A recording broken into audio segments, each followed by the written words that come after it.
Hello, and welcome to the Screen Composer Studio, a podcast about the musical storytellers behind some of your favorite films, shows, video games, and more. I'm your host, Adrian Ellis.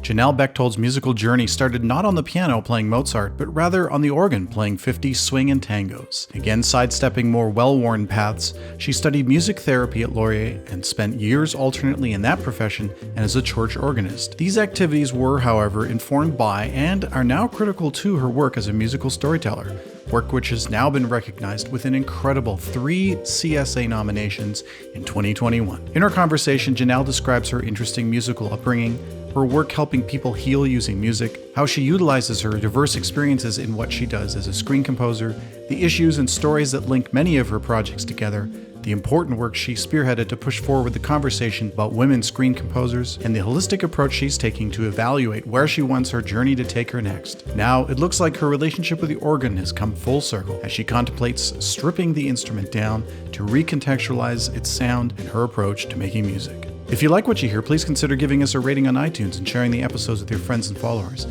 really helps us grow and share the stories of these amazing creators. And now please enjoy as Janal and I waltz and polka around the fascinating touchstones of her life and career.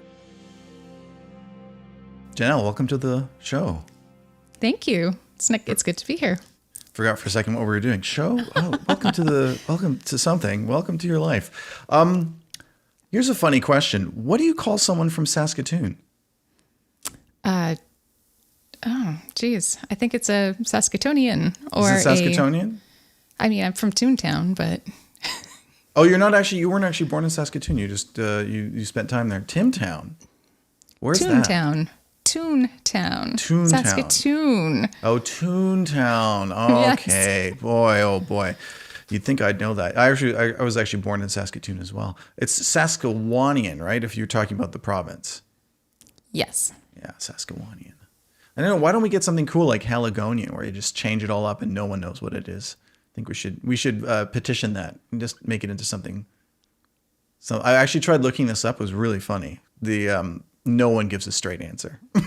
It's like the Cora for this is just jokes and inappropriate comebacks and stuff. It's pretty funny. So your background and sort of your upbringing and your musical upbringing is kind of unusual. What did your musical life look like growing up, and talk about sort of the main instrument that you played growing up? Right. So my musical journey started pretty young. My parents realized very early on that I had definitely an aptitude for music.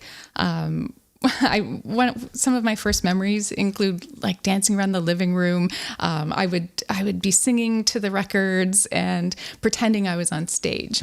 But my mom didn't have a great musical experience when she was growing up. She played the piano, and it was very, your typical lesson with a really strict teacher. And so they got this small organ. It was big enough that it had a couple beats, a couple sounds. It was the kind that went do do do do do do do. Yeah. But it was different from the piano in that it had different sounds and different things that you could do with it. And so I studied organ from about age 5. I took the Yamaha Young Children's Program, which was a lot of ear training and sight reading, learning how to, basically musical skills, learning how music gets fit together, and being able to listen to music and being able to appreciate music, being able to pick out different things. I think it was a really good start. It was kind of very similar to how the Suzuki program starts with a lot of ear training and being able to play before you can read. But the really interesting thing about this program is that I learned using music from all over. Different eras, different countries. Right. And so my musical background wasn't conventional in that I wasn't learning how to play using classical music. Mm-hmm. Instead, I was learning using things like swing music or, Latin tangos, polkas. I talk about that a lot, but it's just how music is put together in different song forms. So another interesting thing about my background with taking these organ lessons was that one of the things we were doing was we were learning how to arrange music. Oh, so wow. we would never just play the song as it is in the lesson book. Okay. Instead, it was we might change up the background accompaniment patterns, or we would add introductions and endings and fancy bridges. We would add solo sections or harmony, so that we were learning how to take a song and change it and make it more interesting and more unique to us. I mean, I get the sense from you as you're talking about this, you seem to be remembering this with a sense of joy, and you're smiling as you're talking about it. And that doesn't seem to line up with a lot of experiences that people share in terms of their early music learning. Usually with RCM, it's again sort of what you described with your mother, and it's they're recovering from that still. Did you feel that at the time? Like, was that something you looked forward to? Did you really enjoy that experience? I absolutely loved my lessons growing up. I was lucky to have a series of really wonderful teachers. And I was also in a group lesson, which is also often different. Yeah. And I think for me, it was that sort of friendly competition that I think really spurred me forward. It's because not only were we having to learn the pieces, there was always one day where you would then perform them for the group. And as a group, we would critique them. Oh, wow. And so we learned how to talk critically about music. Yeah. How to be both supportive, but also too how to listen to someone else's performance and sort of figure out what we could take away and put into our own. Right. In terms of like how it's being performed or That's how to so make it better. What was your experience of taking feedback at that time? Because it's a very young age to, well, I guess it's not, because your parents are telling you all sorts of stuff all the time, and so are your teachers. But I mean, that's interesting. I've never actually thought about this way, that when you're growing up, you're constantly getting feedback. And then I guess you get the sense that you want your own agency and you want to control stuff. Okay, I'm thinking I'm sort of formulating a question here, which is, of course, now in our careers, part of what we do is figuring out how to take feedback and make it useful, and also not have it crush us emotionally or get upset too much about what that means for our music. Do you think that was helpful for you? And was it hard to hear feedback about what you'd made at that time, or was it something you just got used to right away? It felt really second nature once we, just because they started it so early, playing solos in class. But the great thing was that when it came to then playing in public, we already had those skills, in terms of how to perform, just being comfortable performing in front of others. Yeah. And so the combination of feedback and that sort of performance element, it just seemed really second nature because they started it so early. That's so interesting too, because you've got this sort of repeated exposure of having to perform and sort of getting over those nerves. Whereas like this traditional programs are like, you basically are by yourself, you perform for your teacher, and then suddenly it's like recital time. And now you're going to like, whoa, this is a whole other skill that's not taught. They don't give you really much direction on how to prepare for that. It's a whole separate thing. That's so interesting. So interestingly enough, it's one of the experiences that I had during organ lessons that encouraged me to become a composer. Oh, wow. Okay. So I think I was 9. One of the classes we did was on improvisation. It was how to improvise. And our teacher gave us a couple small exercises. One was we had one note and we were supposed to improvise different rhythms on this one note. Mm-hmm. And then we changed it up a bit. We got a couple more notes.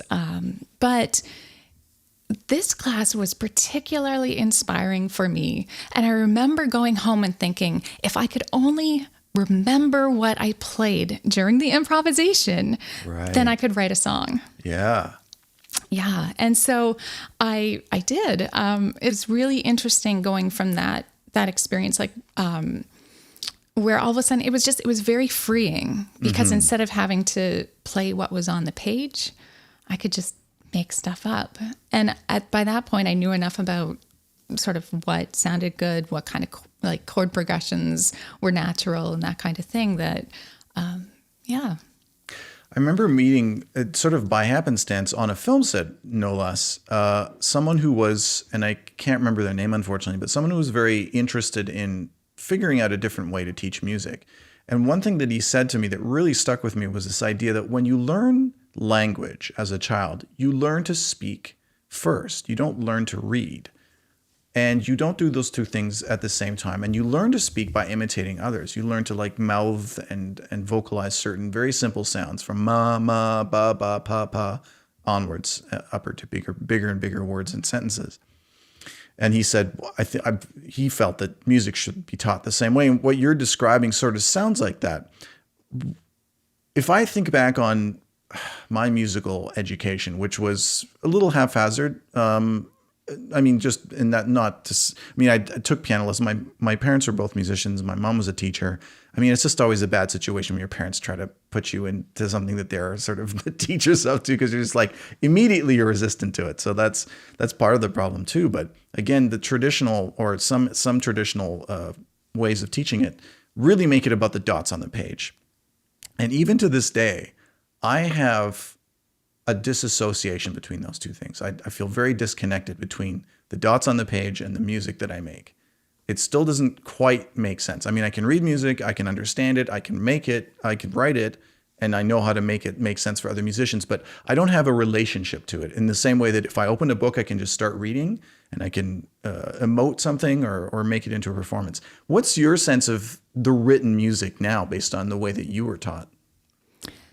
So I had a bit of an interesting journey in that my ear training was so good that I would often come home from class and I'd be like, hey, Mom, listen to this great new song I learned. And I would sit down and I'd play it completely by memory. Right. All hands and feet together. Yeah. And usually you would go home and you'd learn the right hand and then you'd learn the left hand and then you put it, you'd put it all together. But I would just sit down and play it. And she's like, don't you need the books? And she's like, and I was like, no, I'm good. But it wasn't until I started learning how to play the flute when we realized that I didn't know how to read music. I just hadn't had to. Right. And so that I went through a very, very rigorous sort of training session on, just sight reading every single day. Sight reading music I didn't know and couldn't know. But that my mom knew so that she could be like, you're not reading. But for me, I mean, the sheet music is just a tool to tell the musicians and to help guide the musicians to play what it is that as a composer you intend. Mm-hmm. And so it doesn't contain everything. It can't. But it has to be enough of a structure in order to be able to express your ideas as a composer. Mm-hmm. It doesn't have to be the music that we know and love as sheet music with the notes and stuff. I know at university, I studied a composition class. And one of the very first things we learned was that notation can take many different forms. Right. One of my first pieces at university was a graph, the amount of music or the amount of sound versus time. And, it was colorful. Other students in that class had written prose. So again, like this is supposed to happen, then this is supposed to happen, then I want you to do this with your instrument kind of thing. And it was just really interesting seeing how you can communicate in different ways. And it doesn't always have to be, as North Americans or sort of Western music, so to speak, what we've come to learn is standard. There's many different ways of communicating. I love graphic notation, and some of the most fun I've ever had is just sitting with a block of manuscript and figuring out some strange things that I wanted, effects that I wanted a choir to do or a string section to do, and just writing it by hand. That was some of the most fun, and just sort of inventing these symbols or looking for symbols, like how do other people do this? What makes sense, And I know that Frank Zappa talked a lot about that. He would say that, the way the music looks on the page is as much a part of my art as it is the actual music that comes out at the end. But still, I'm so impressed. I mean, maybe this is just something that comes, in terms of where energy, where focus goes, where energy flows. That's sort of what you get out of it. somebody like, Seiji Ozawa or someone who can just take a full orchestral score and they can hear in their mind what that sounds like. They can, and even the harmony, that to me is the most amazing thing. I mean, like dynamics and articulations, that sort of makes sense to me. But this idea of like, you can look at a stack of chords and just go, yep, this is this, boom, like that just blows me away. That's not part of my skill set. So when you were, you'd sort of gotten this experience of going, oh, I'm interested in this idea of composition. I'm interested in this idea of capturing my ideas and recording them in some fashion and being able to sort of play with them and improvise. Was the idea of becoming a professional composer ever in the picture? Is that something that you sort of saw people doing and went, oh, I want to do that?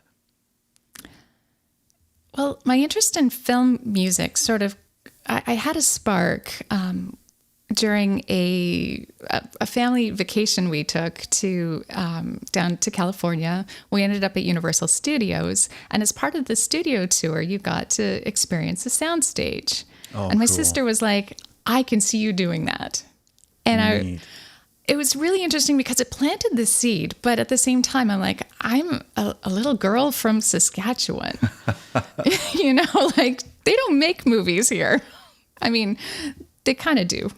But yeah, it's not like a really big flourishing industry the same way that it is in Hollywood. Right. And so there's just seemed to be such a big disconnect between what I knew in the industry in my mind and just like, how does that journey look? And it took me a long time to figure out, okay, this is something I could do.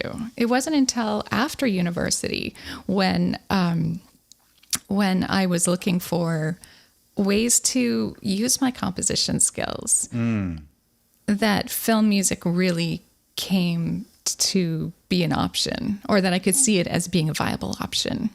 I knew at the time I didn't really have an interest in being a concert composer, even though I loved the freedom of expression, but I wanted to eat. I wasn't going to be this tortured, tormented artist because, to be honest, like I also kind of, wanted to have a lifestyle where I wasn't struggling, that much. And I couldn't see how it could work as a concert composer. Yeah. Good art, I find, like I've been to so many concerts where the new music part of the concert comes up and I'm like, okay, so how is the audience to relate to this piece? I mean, in order to really have a good and moving emotional experience, you need to give the audience something to connect to. Once you've got them, you can then take them on that journey. But if you're not connecting to your audience, it doesn't matter where you go, they're not coming. Right. Yeah, context is so important in those places for sure. Right. And that's where the idea of writing for screen, it gives it that immediate context, that immediate relatability. I mean, you then have some freedom in terms of like the emotional elements in terms of sort of how you guide your audience at that point. But it immediately gives the audience something to connect with, which I think is really, really powerful. Let's say that the financial aspect of becoming a concert composer was not an obstacle, and you saw a clear path to doing it. Do you think that would have been something you would have done in that case? I think so. Yeah, probably. Yeah, for me, I had sort of a similar experience in art school, and I went to post-secondary for visual art, and my problem was more so that I couldn't imagine myself being an artist because I just didn't. Once I thought of an idea fully formed in my head, it was done. I didn't need to produce it. Like it had zero interest for me to go through to make the final thing. And oftentimes too, like this idea, like everyone in school was just waiting to get through the technical part of it so that they could start creating wildly and just do whatever they wanted to do and express themselves. And for me, I got to that point, I'm like, I don't know what I want to say. For me, it was much more interesting to figure out how to solve problems with other people and go, well, how do we elevate this? How do we tell a story together? How do we do these things? That was the part that was interesting to me. So I could never imagine myself going out as an artist in any sense. And I really resisted that term even for a long time. People would say, oh, you're a really interesting artist. I'm like, I'm not an artist. What are you talking about? Going back to your post-secondary studies, you didn't end up studying composition. No. And No. Why not? And what did you end up studying? So I ended up studying music therapy. So music therapy is the study of psychology and music and how you can apply music as a therapeutic tool within a clinical setting. And for me, I was always interested in how music can help people. That was sort of another interest of mine, is just the healing aspects of music. Well, where did that come from? Sorry to interrupt, but that's really interesting. I have to pull on that thread. What made you think that, or how did you come to the idea that it had healing properties, and what does that mean to you? So I guess at the time it was because, I mean, like every other kid who goes through high school, like kids that don't necessarily have something that they're drawn to, like art or music or sports or dance, I feel like they get a little lost. And for me, music was such an important part of not only going through my high school experience, but coming out the other side still intact, right? That I knew how powerful and important music was for me. And I had always intended to be a teacher. I was going to be a band teacher because I loved band. And I was very interested in, my big love at the time was marching band. And so I was very interested in going down to the States where there are more like high school marching bands. And I wanted to like create fancy drill shows. Wow. So completely different, but again, very visual. Yeah. It's definitely a group sport. Yeah. But yeah, something triggered in me in grade 12. And I was like, I don't love high school. Why would I want to come back even as a teacher? Okay. And so I took 2 years off. Mm-hmm. At the time I was teaching organ lessons, and I was looking for something where I was using music, but it was not performance necessarily. Mm-hmm. Because again, as an organist, my performance options are kind of limited. So I opted to go into music therapy. Give me an example of how music therapy might work. Right. A large part of my work as a music therapist was done, I was working in nursing homes. Most of my clients had Alzheimer's or some other issue like multiple sclerosis, people who had gone through strokes and heart attacks and were losing their abilities. And so a lot of my work had to do with kind of like I don't want to call them the worst case scenarios, but people who were having issues connecting in other types of programming. So they weren't really able to do a lot of the group programs, or, they might have lost language skills. And so I was working a lot one-on-one with clients. I have this lovely story about this one person. One of the symptoms of Alzheimer's can be pacing and wandering, mm-hmm. which often that means that people will walk and they will walk and they will walk up and down that hallway until they end up either so exhausted that they're at risk for falling, or that they tend to lash out and maybe hit other residents or staff. And so I ended up coming every week, and I just started by just walking next to them, trying to engage them in conversation, to learn a little bit about the person and who they are, who they were, sort of being able to sort of see where they were in terms of their cognitive skills, mm-hmm. their motor skills, things like that. Basically assess them. And eventually, like, I would just I'd bring an instrument and start to like introduce song. And eventually I was able to guide this person to sit down at the end of the hall for like a 20-minute, half-hour group session where they would just come and it would be natural. The nurses would run over with, a sandwich and, glass of nutrition so that they could eat, because they weren't even sitting to eat at that point. Oh, wow. And it was just so interesting to see how then music became just this normal activity. And for that period of time, they were able to relate. We were actually able to, work on all sorts of different things at that point. I know a lot of music therapy, or a lot of my clients that I saw, I would use the music to help them regain a sense of self. I had some clients who couldn't tell you what their name was, but as soon as I started a song, they'd be able to finish the line. And then they'd be like, oh, I went to dances every Friday night. Oh, that's where I met my husband, Frank. Oh, yeah, we have 2 kids. And, it's like it just started coming back. And that's so powerful. That's very powerful. Do you have an idea, or maybe there is an actual study of this in some way, as to why is it that music is so powerful for human beings? I mean, I'm sure there are other examples of animals, non-human animals that have music, but it's a really big part of every single culture on Earth, and it seems to have this almost magical power, as you just described. What do you attribute that to? How come we've developed this? Well, I think a large part of that is that music is one of people's first childhood experiences. And so it's stored in the brain in a different way, I think.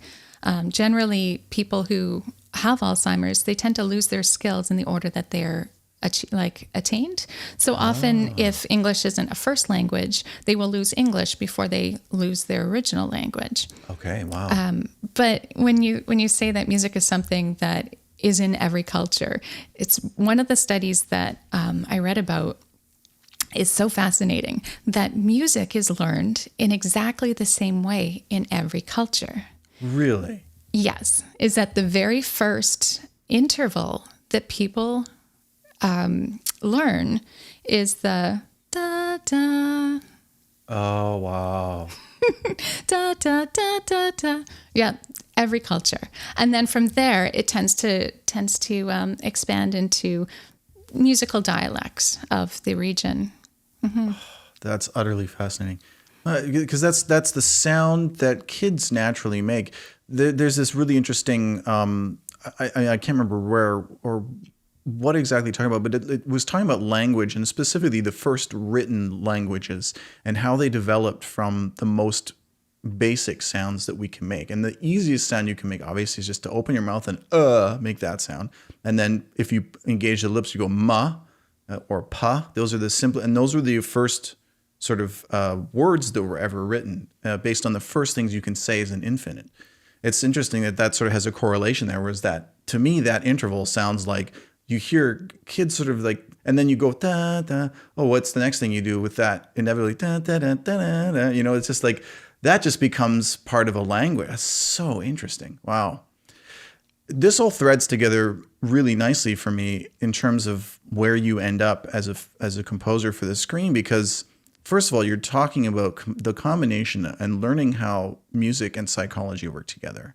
You're talking about placing music in a central part of how we remember things. And to me, that's one of the strongest ways to use music and screen, is to use it as a recall device, or use it as a place marker, right? To say, remember, okay, you're hearing this again. Remember where you heard that the first time. And then connecting to events, or connecting a character arc, or connecting two different ideas that maybe weren't together in the beginning of the film, but now in the third act, suddenly, okay, we've got this confluence of these two ideas. What do you? I mean, you must find that all of that stuff really has a big effect on how you work now. Absolutely. I find that or at least initially, a lot of my work started with French language productions. And not having a really strong French background, I actually relied a lot on my therapy skills. So one of the things we're taught as a music therapist, or we're trained to do, is looking at nonverbal cues that people give. So everything from how someone speaks, the quality of their voice, the rate of their speaking, and then looking for other subtle cues like, where their eyes crinkle or like the corner of their mouth turns up a little bit, and looking for those signals in terms of what somebody might be thinking or feeling. And I often find that sometimes there's those little moments where a character has made a decision and it's going to change the course of the film. And the only way is because, of one of these, little eyebrow raise or something. Yeah, right. So I do find myself looking for those little micro cues. I'm not sure if everyone else does that or not, but it's one thing that I've noticed that is specifically attributable to my therapy training. Yeah, you're very fine-tuned to it.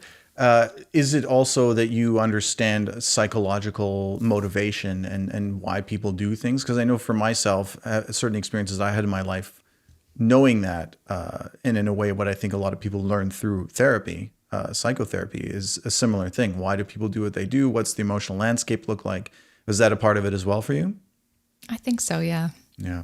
Does it help you move through? I mean, this is another thing, right? Like being able to pick up so much. Okay, let me wind that back. So much of what we do in order to get the work that we end up doing is social. How you connect with people, how you interact in a social networking situation, how you talk to someone on the phone or on a Zoom call or whatever.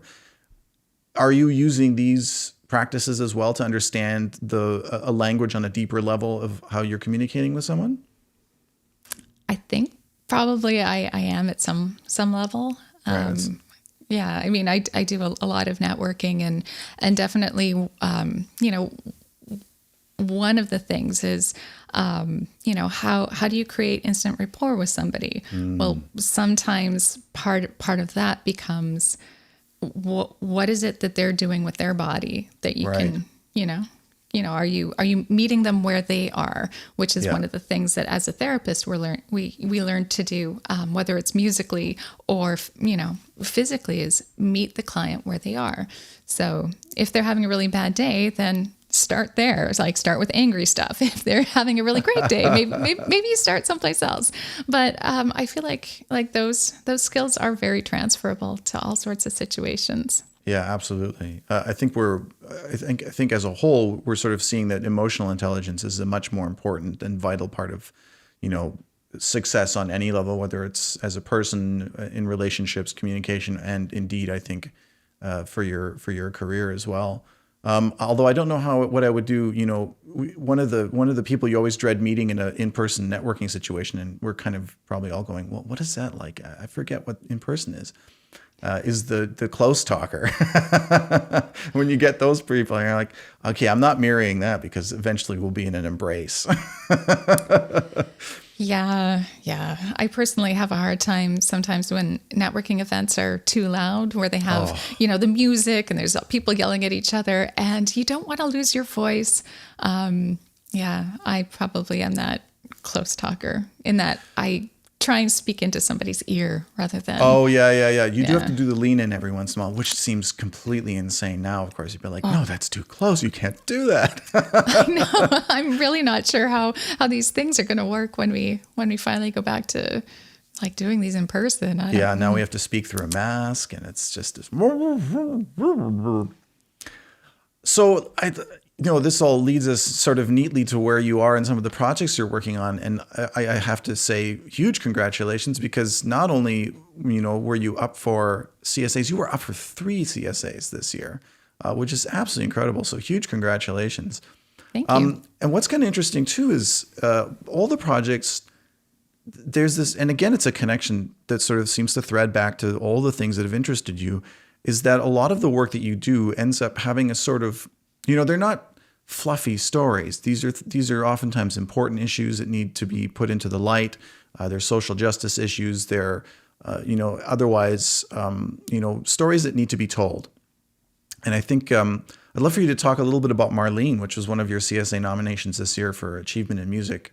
And because you were doing something that you'd never done before in probably one of the worst times in human history, in recent memory anyways. So what was the movie about? What was your approach? And talk me through the journey of that whole thing. Right. So Marlene is essentially the story of Marlene Truscott. She is a woman who spent her entire life fighting for justice for her husband, Stephen Truscott, who was he was accused and charged with the rape and murder of a classmate when he was just 14, and in fact he was sentenced to death. But there were quite a number of advocates working on his behalf. And it was actually his story which turned over Canada's capital punishment laws. So, it was a story that definitely rocked the world, so to speak. But years later, he still wasn't exonerated for this crime that he never committed. And so it was her. The story of this film was her journey to make sure that he saw justice. Yeah, wow. Yeah. So the film came about. I was right before the pandemic. I was in Berlin at the Berlinale and the European Film Market, and I met the director and producer. She's also the co-writer of the film, Wendy Hill-Toot. How did that come about? Did you have a connection to her already, or was that just a lucky meeting? So that was just a lucky meeting. Oh, that's amazing. Yeah, she was looking for a woman specifically to come on board because it was such a female-driven story and such an important story that, she really wanted to work with a female composer. Mm-hmm. And she was looking for someone that just had the right storytelling sort of sensibilities. And we really hit it off. And so just as we were starting the film, the pandemic and the first set of lockdowns happened. And initially I had an idea for the film in terms of, it was a very intimate film. And so I was going to use a string quartet, I think. But things just happened in terms of the writing and the story, and the score got a lot bigger than I'd initially expected. But at the time I was like, I don't know if I can record. Like, how am I going to record all these musicians together? And especially since everything was locked down, I wasn't sure, what would happen. So I ended up recording over in Hungary because they had opened before we did. Right. In terms of being able to have a number of musicians together.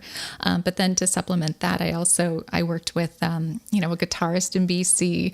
I worked with a flute player in Newfoundland, as well as a few other people, which it was really kind of cool how it all came together. Just, if we were recording here in Toronto, maybe I wouldn't have had that experience of working with people in different parts of the country. Right. Yeah. So the forced perspective of how you're doing things sort of created these new opportunities. I think you were saying that this is the first time you were recording with a full orchestra. Is that right? It was. What was like in terms of, you've obviously done the orchestral readings and you've had stuff read by musicians before, but from my experiences, it's almost never not terrifying. You're always standing on the podium or in the recording booth or on Zoom or over, whatever the format is. And you're going, I just hope it sounds like music on the other side. What was that? What was managing that like? And what was the sort of like, what was that experience like? Well, it was definitely terrifying. Not the session itself was great. I worked with some really great people to help me get to that point. I worked with Philippe Telez in terms of, he really helped me with part preparation and Pro Tools stuff. I also had John Herberman help with a few cues. So having some people, who were working in the background really did help. But there were some things that I probably would do differently next time.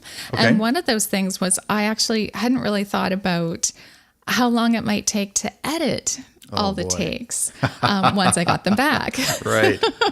Yeah. And at that point, I was still writing. So that was definitely not, yeah. Oh, so you got the score back and you were still writing cues. Yes. Oh, wow. Okay. Yeah. Well, because, so I started working on the film during the rough cut stage, I think. Okay.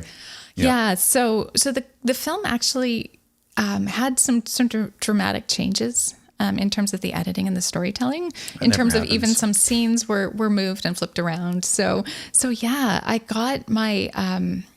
I think I got the final cut of the film. It might have been. I want to say I'll be generous and say it was 10 days before delivery. Oh my God. It might have been less than that. I'm not sure. But there were some scenes where I was waiting for the sound design because the sound was going to be really important. And I wanted to make sure that what I was doing and what they were doing was complementary. Right. Yeah. So there were a couple scenes that, that I wanted to make sure, to wait till the end, but also to like some parts of the process were just because I couldn't have someone come into the studio and help me. It just took a little bit longer. Right. But I was with this kind of film though, it really needed those live players just to bring that humanity to the performances. Yeah. Yeah. Especially in a lot of like the really quiet moments. Yeah, you really can't tell that. Was it challenging to bring together that part of the score and then the parts that you had to do post the recording? So I worked with Gary Honus at Cool Music, and he helped me with some of the editing as well as the mix. And so he was really great at taking all the different elements and making them feel like they're cohesive.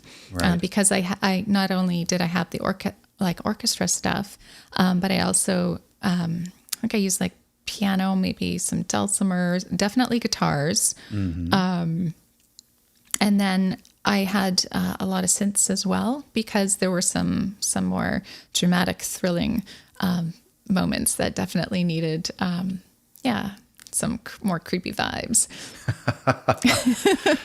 When it allows for it and you can do another orchestral session, would you be the type of person that would be in the booth or would you love to stand on the podium?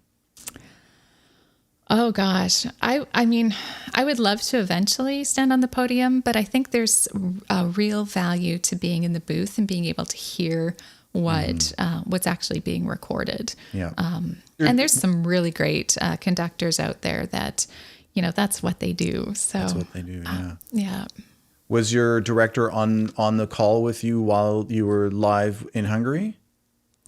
No, she was actually working on another project and wasn't able to be with us. But I know for some other recordings, I've had the director come and be there in person.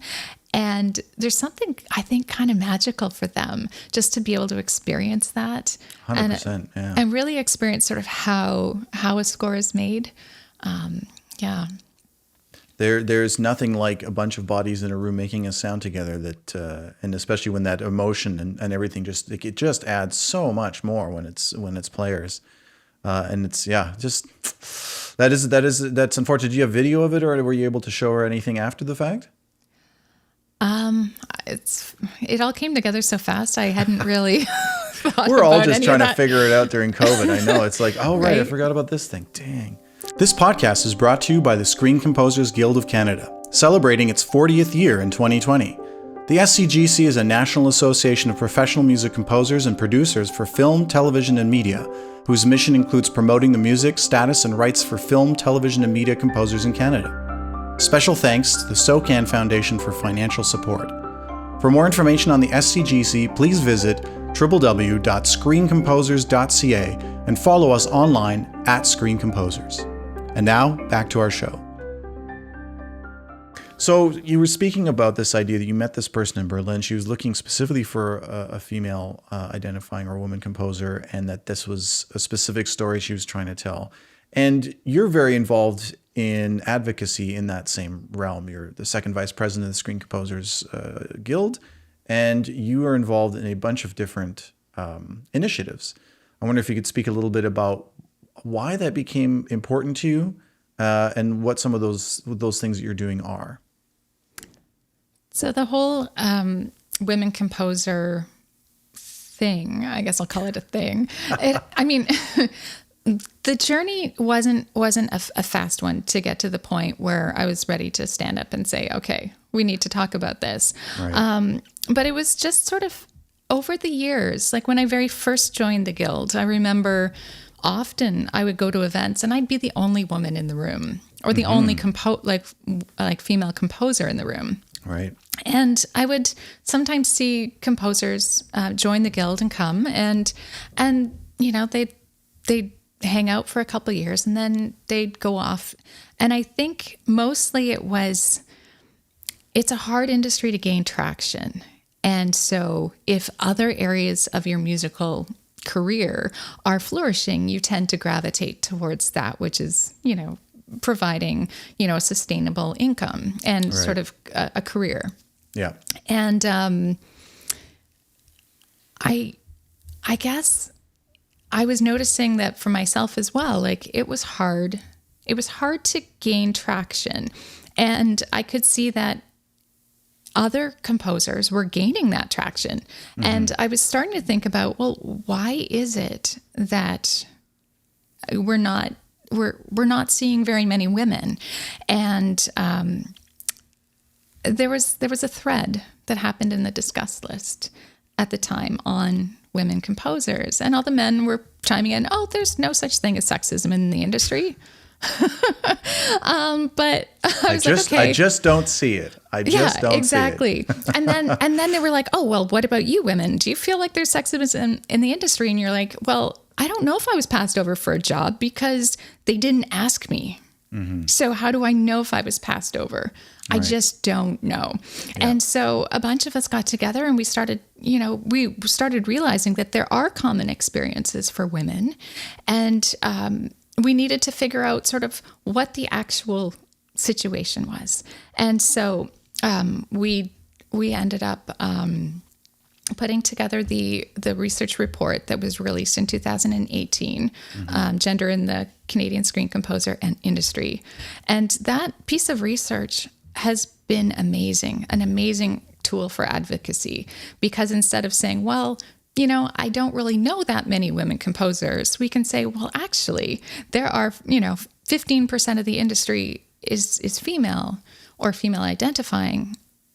But when it comes to, publicly funded productions, like only 5% of the jobs are going to women. So there is a discrepancy in terms of who's being hired and who's available for work. Mm-hmm.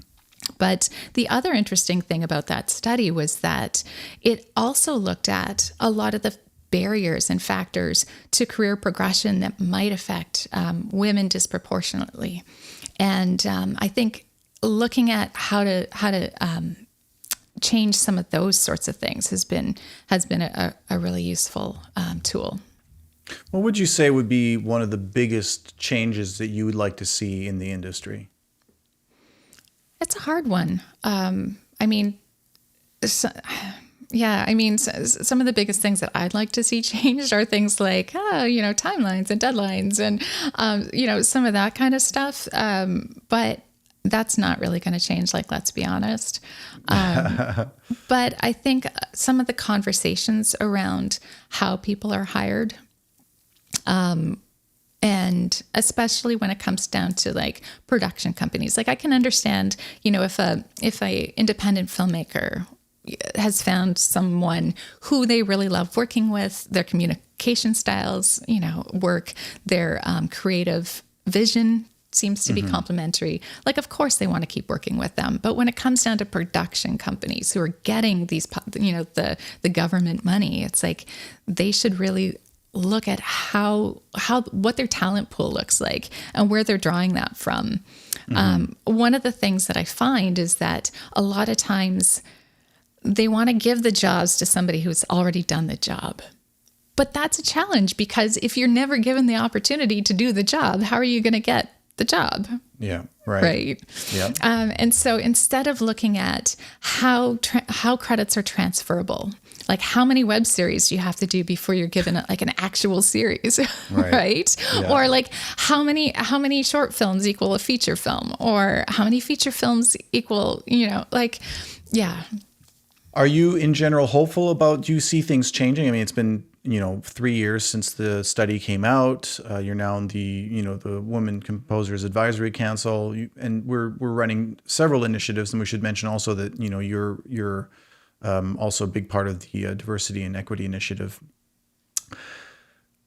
In general, do you think things are getting better? Do you think that we're moving in a good direction? And are you hopeful for the future that things will change? I am hopeful, but I'm also cautiously optimistic, if that makes sense. Absolutely, yeah. Because I have seen some improvements, but I'm also seeing I'm also seeing like 2 steps forward, 2 steps back kind of thing as well, where where like there was a recent film from, I think, Gina Davis, which was talking about how one woman will make it through, and then everyone's like, oh, this changes everything. Yes, right. And then it's like, oh, well, 20 years later, we're still in the same place. Yeah. So are the numbers actually changing? So yeah, I mean, I am very hopeful. I do see a lot of really exciting new talent coming into the industry. And I just really hope that, that there's space for them. Right. Trying to find that documentary here. It was it's actually on Netflix right now, and it's really great. What is it called? This Changes Everything. It actually came out in 2018. Yeah, it's really, really good. It's very interesting, and it gives a great perspective on what the reality is. Some of the things, because I mean, one of the issues, or not issues, one of the things that makes this challenging to talk about, whether it's the number of women in the industry or if it's diversity in general, is that pretty much everyone's experience is this is a tough gig. Like, it's hard for everyone to find work. We're always concerned about where the next job is coming from.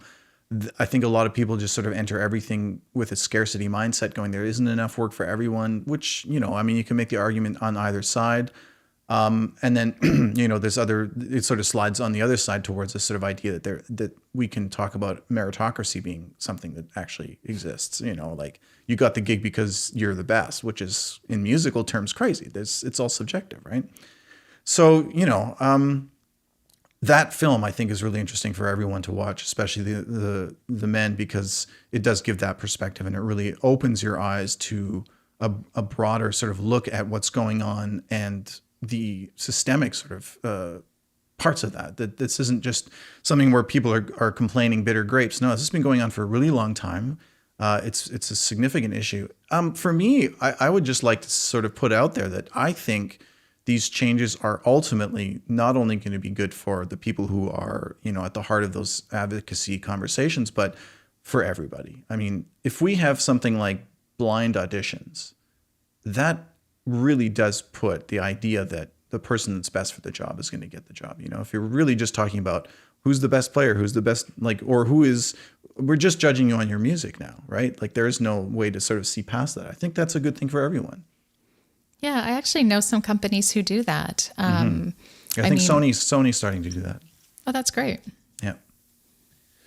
Well, that's amazing. I mean, I'm sort of involved a little bit on these things, and it's definitely close to my heart. And I think there's lots of work to be done. So anyone that's listening to this that has an interest in it, I'd encourage you to put up your hand and get involved with the Guild in general. This is you're hearing from 2 people that have been involved with this organization for a very long time.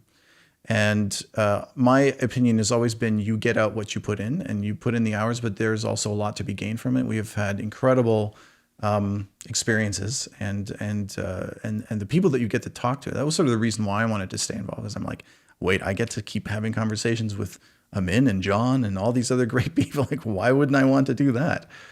So yeah, get involved. That's my final word on that. Absolutely. I want to jump back To where do I want to jump back to? There's a couple of really interesting things. And it has to do with sort of like where you're at right now and the kinds of things that are sort of occupying your mind. We had a really interesting conversation before the podcast, and that's sort of where you're at right now, which is ironically, you've had this incredible success, having 3 CSA nominations. Everyone's talking about your work, and it's so great. And what you've actually decided to do now is take a step back and regroup and sort of take a broad look at the landscape of where you're at right now and go, okay, where am I going next? Can you talk a little bit about where you're at and what you're sort of thinking about this point is? Yeah. So yeah, I have decided to take a little step back, but it's because I finally feel like I'm at that point in my career where I'm more in the driver's seat. Like I can kind of steer my career. Yeah. And there's some experiences that I'm looking for or haven't had yet. And so it's about trying to figure out where I want to go and what those experiences look like, whether they're, certain types of stories I want to tell, or if there's certain types of like musical experiences that I'm looking for. But I think in order to do that, if I figure out where I want to go, then I can start to attract those experiences. But one of the things that really interests me right now is just being able to explore and play creatively, to be able to not only sort of expand the musical tools that are, at my disposal, but to really be able to really find that joy in that creative process. Sometimes when you're constantly just like writing for other people, you lose that sense of play a little bit when it's always like, okay, when's the deadline? Like, let's, you're like a little hamster. A little composing hamster. Yeah. And so to take a step back and kind of look at things from the other side too is kind of interesting. So I've always felt like music isn't necessarily always going to be self-fulfilling all of the time.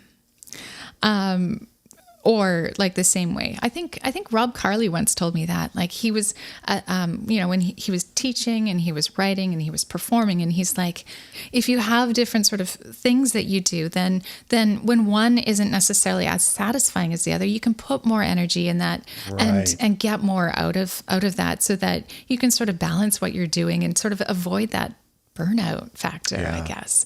Yeah. Which I know is incredibly prevalent in this industry. And so I know, like back when I was doing music therapy, I was playing music all day, every day, 7 hours a day. But it wasn't music for me, and it wasn't my music. It had nothing to do with my own self-expression. And so during that time, I was actually a painter. Like I painted every day. I would come home and paint, and that's where I had my creative expression. And so for me, I'm at that point where I'm looking to sort of fall in love with music for myself again. It's kind of coming back to like full circle back to like more of an interest in whether it's concert music or just creating for the sake of creating. Right. So that I can sort of refresh the creative, my creative juices. And I think it's going to make me a better screen composer. Yeah. What's so interesting, and what I'm really enjoying about this season is, and I guess it's just the period that we're in, perhaps, as these conversations are bubbling up more and more, but it's what I'm finding is that more people are becoming interested in a more holistic approach to what they're doing, right? They're saying, okay, this industry, well, first of all, and we talked a little bit about this too, there's so many myths, there's so many things that we just believe to be true without questioning them, right? Like, I think some of them that you were saying is like, if you're not where you want to be, it's because you don't want it enough. Or if you work hard enough, good things will come, And sometimes that's just not true. Sometimes there's other things that you have no control over that need to happen in order for something else to happen. Mental health has been a big thing that people have been talking about. Or just not even like, you have to worry about burnout and depression and all these things, but just something like, well, athletes work a certain way, right? You have this idea that you push very hard and then you have rest and recuperation. As artists, I mean, you think when you sort of read about daily habits of people, writers, painters, sculptors, musicians, composers, performers. Back in the day, when our lives weren't so filled up with stuff all the time, we had opportunities to explore, to think, to get good inputs, right? To put something back in the tank. And that sort of sounds like what you're doing is refocusing on, well, you're trying to gas up. You're trying to put something back in the tank and also just go, is this the car I want to drive anymore? Like, where is this car going? What kind of a path am I on? And I like this idea that you feel like you're more in control, which is a really great feeling to be able to say, or to start to say no to things that are no longer aligned, and to go after those things which you want to do. You mentioned something else that was kind of interesting. You're again when you were at the end of your music therapy, you started painting, and now you're getting into playing with stop motion and sort of getting into the storytelling aspect of that. Yeah, my interest in stop motion has been around for quite some time, but I often go to the St. John's International Women's Film Festival, and I met a wonderful stop motion artist, Lulu Keating, who does these really interesting kind of like lo-fi, but really incredible stories. Lots of humor, lots of just her storytelling style is quite unique. But it's really it showed me that, well, I think anyone can do this. And so initially I started getting into it with an idea of, well, maybe I'll just create some videos to go along with some of the music that I write, just on my own time kind of thing. But then the more I get into it, it's like there's so much to know, like lighting and camera stuff and then like model building. And now I'm into, digging into story, because of course all good art has to have a good story. So it's sort of blossomed into something kind of new and different, but it's given me a real appreciation for the process behind film, or behind, creating, in terms of like the other side. Yeah, absolutely. There's this sort of idea that in order to have interest and to be able to pursue something for a long enough time, in order to have the grit and to persist, you need a sort of perfect balance between being challenged and not knowing what the next thing is, and being excited enough about what you're learning and getting to the next level that it keeps you going. And on the other extreme, I think maybe that's part of where you're coming out of. You looked at someone like Michael Jordan at the end of Last Dance in that great Netflix documentary. I mean, he's just like, there's nowhere else for me to go. Like I've won the championship so many times. I'm at the, it's so exhausted just in general. And I feel like I've done everything I can do. This is not interesting to me. So he goes and plays baseball instead, right? And I think that's an interesting thing that you're doing, is sort of pulling back completely from that and going, now I'm in this space where I'm being challenged and it's exciting. And I find that too with like doing the video stuff is sort of the same thing. What are you doing anything in music that is giving you the same kind of bump? Oh, I have so many ideas of things I want to try. That's awesome. Yeah, I'll be honest. I mean, some of the things that I'm working through is like, okay, do I ever really get to do really super loud and angry music, or, nice. Like really, really, really fast stuff, or just, playing with new textures and things. I know I've spoken with you about this before, how one of the things that I'm super inspired by and kind of want to play around with is how can I use the organ in unconventional ways? Yeah. And so one of the things I'm really interested in doing, once I have enough space to do it, is to actually get a pipe organ, all those big long pipes, and find new ways of playing these pipes and making sounds with them, whether it's, bowing them or using mallets on them, or I'm excited to play around and see what I can do. That's another great full circle idea, that you're going to go back to the original instrument that you learned growing up, and you're going to have a new relationship with it. What's cool too about it is that it's a very physical, it's very tactile. Like you're going to be disassembling what is an incredibly complex piece of machinery and technology. By the way, are you at all interested in like the history of the organ and how it was built? And I mean, it's just one of those things you look at it and go, like, especially one of those big concert organs or a church organ, you go, just how does that even work? Yeah, I mean, well, as part of being an organist, you kind of have to know how it works. I mean, there's different kinds of organs. There's all sorts of different history behind them. There's a lot of physics involved as well in terms of, the sizes of the pipes and how those sound and how they play together. Yeah. You actually spent some time as a church organist too, in a sort of professional capacity. What's something you sort of think about when you go back to that as a job? Was there anything that sort of sticks out to you as a memory? I mean, I've had lots of really, really crazy experiences as a church organist. I mean, one of the things is that, I love that sort of, it's half performance, but it's half therapy in a way as well. Right. You're trying to encourage a community of people to use music as an expressive tool, and Right. coming together as a group to sing hymns is one of those experiences that often ends up having some uplift, I think. But one of the things I often would love to do is, it usually goes sermon, and then I think they collect the offertory, and which usually that's something like a period where there's music, and it's usually supposed to be reflective, and it would often start with a hymn. And one of the things I would love to do, like I used to love to do, was just to improvise on the hymn with whatever the message of the day was. And oftentimes I would have people come up to me afterwards and they were like, what was that? That was gorgeous. That was beautiful. It really helped me think about X, Y, or Z. Neat. Yeah, that was always a really special thing. Yeah. Oh, that's such a cool storytelling kind of like, and a different kind of opportunity I never even thought of, is like telling a story through that. What's the message of the day and what's the theme of the sermon, and then improvising. My God, that sounds like a little bit of a high wire act there. Well, organists often improvise. That's right. It's a huge skill.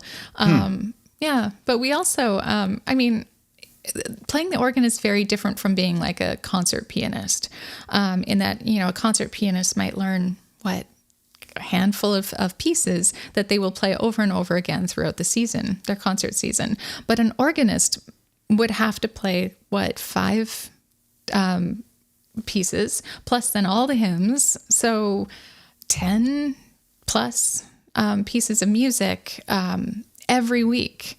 And so we have to be able to sight read. Right. We have to be able to be flexible and think on our feet. Because I've been in some church settings where all of a sudden the minister will be like, "Hey, can we do this one?" It's like, that's not in the book. Or it's like, I remember this one time I showed up at a church. They didn't have a hymn book. Instead, they had a saxophone player and a conga player that I was supposed to be playing with. What a combination. It's like, okay, let's do this. Wow. Classic producer move. Oh, you can do that, right? No problem. Okay, let's go. Yeah. That's incredible. Wow. Yeah. Okay, I have to read you a description of something. Terrarium is a 3D puzzle platformer about wanton destruction and adorable gore across a galaxy of community-designed murder gardens. Conquer dangerous alien worlds as a feisty granny with a chip on her shoulder and an army of cute but expendable walking mushrooms. That's just a bunch of words I put together randomly, and it has no meaning whatsoever. Or is it a game that you worked on called Terrarium? This game was so much fun to work on. Musically, I had to create this music for this weird, wacky environment that was dangerous but really cute and really fun. It was probably the first time that I've used so many toys. Oh, cool. There was slide whistle, and there was all sorts of ratchets and shakers and weird things like that. There was theremin. And then I did some other really cool things, adding lots of distortion to the violins, just to make them all gritty and yeah. The character of the granny is really funny, and the voice acting is so fantastic. Did you actually have that to work with in terms of the materials that you were sort of keying off of when you were making the music? No, so it was interesting. So I got involved quite early, and the game actually did a bit of a shift in terms of some of the community elements.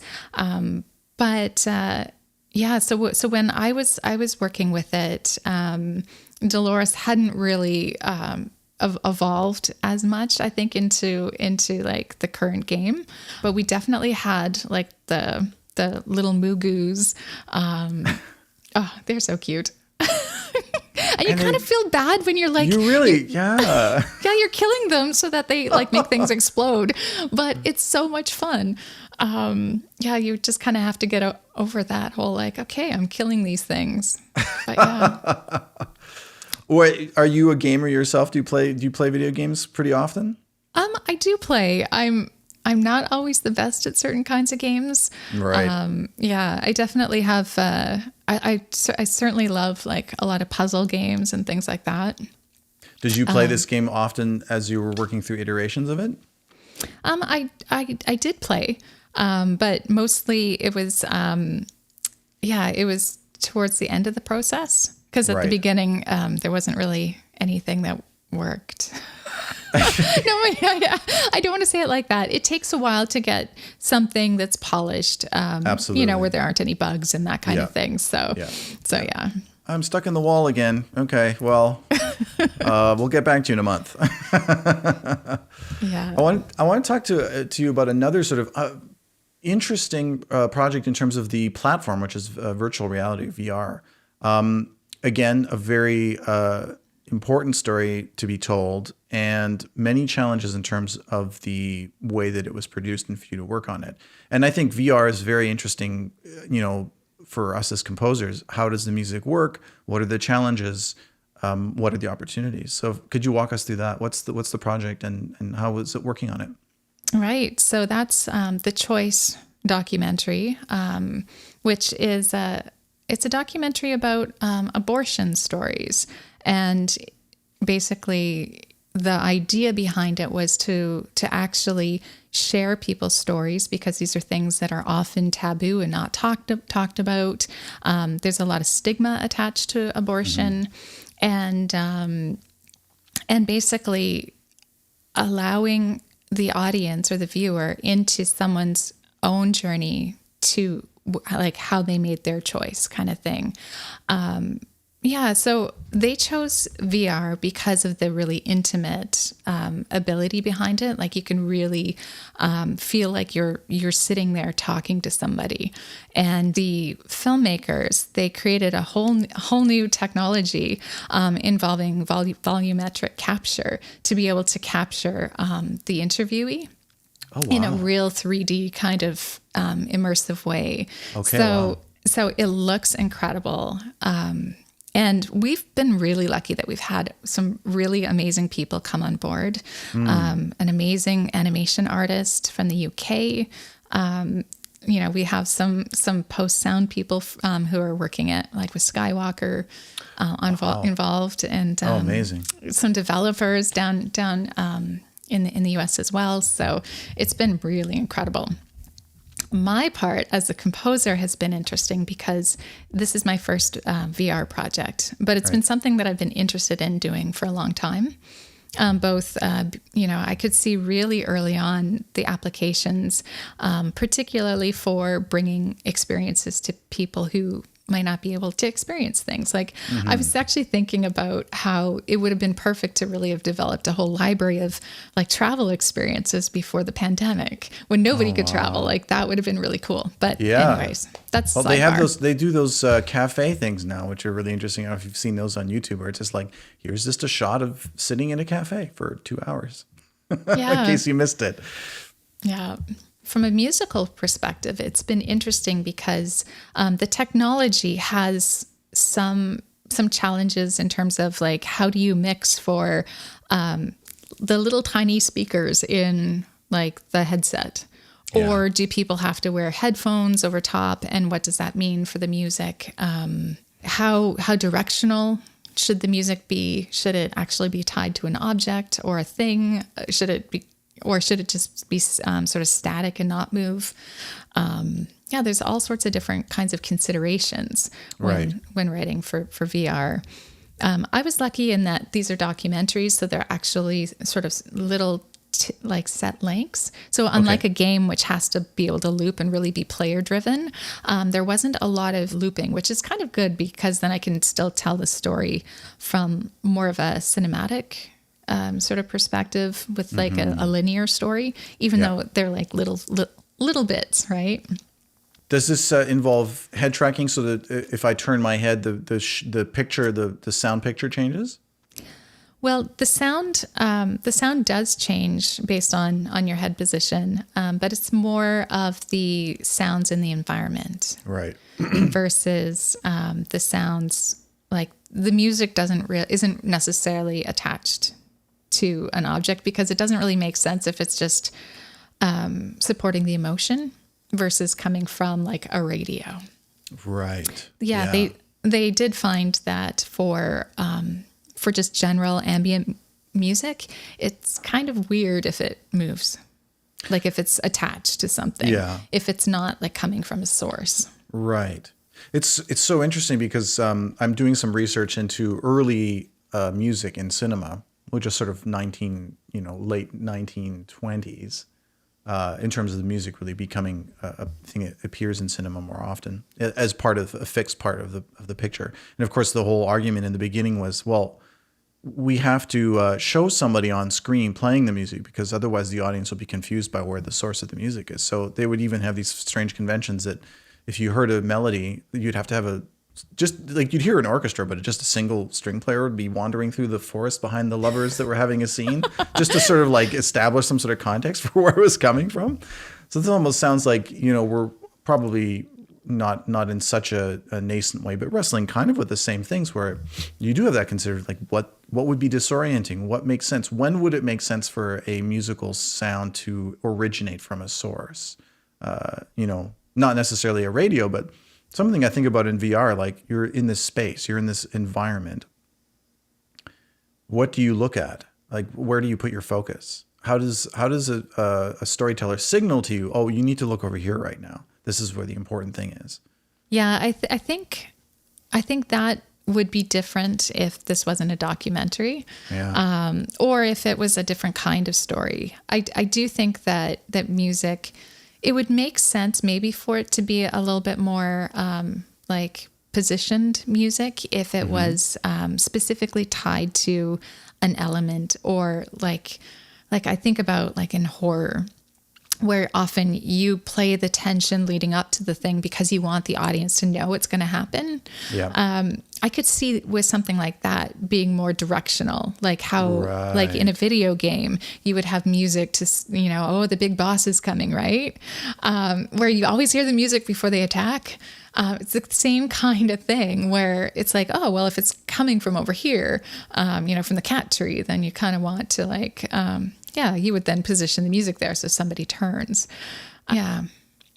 I'm sort of having this imagining, a terrifying whatever it is inside a closet, and that's where the string riser's coming from, is from the closet. You're kind of like, why is there a string orchestra inside the closet? And if that would be more or less scary. I think you said you were working from renders in this case, right? So you're not actually auditioning things and working inside a VR headset. No, I mean, I am able to see sort of once everything comes together. Like the team, has been putting out, updates to the builds and stuff so that I can sort of see how it's working and see how it's working with some of the other elements. Like as we add like animation or the sound design, I can see that, which has been really useful. And you're doing that in VR? Like you have a set for yourself? Yeah.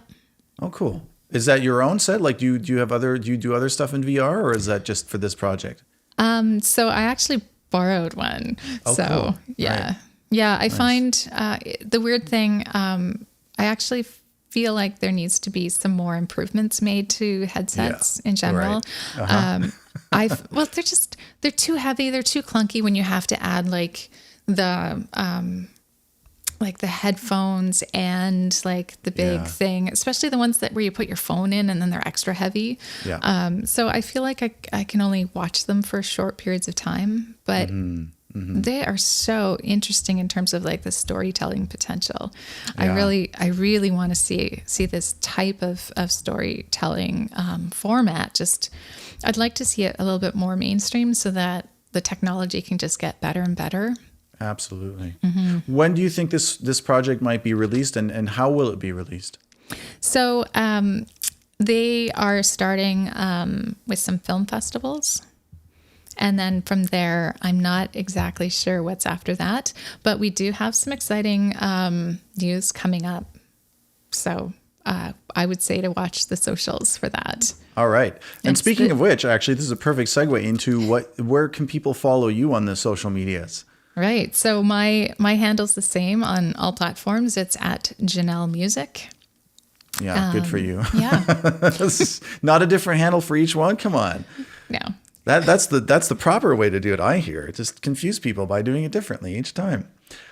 This has been great, Janal. Do you have any parting words for the audience? Any kind of message you want to get out there, or things you want people to think about, or gosh, well, I think interesting tidbit? It's just a message for emerging composers out there. Like I know it's a hard industry, but it's also one of persistence.